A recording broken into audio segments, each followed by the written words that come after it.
নারীর সাথে কেউ যদি কথা বলে সেও চোখের জিনা করে। নারীকে যদি কেউ হাত দিয়ে ধরে স্পর্শ করে সে হাতের জিনা।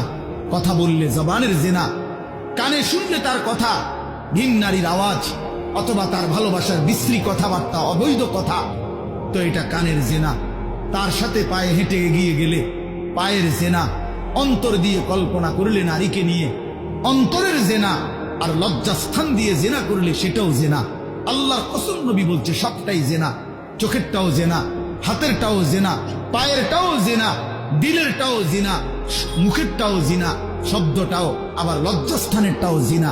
অতএব যে কোনো স্বামী স্ত্রীর সম্পর্ক ব্যতীত ভিন নারী, ছবি হোক বাস্তবে হোক, নারীর সাথে যার সম্পর্ক, আল্লাহর কসম, রব্বে কাবার কসম, সে ব্যভিচারী, লম্পট, দুশ্চরিত্র, জেনাকার।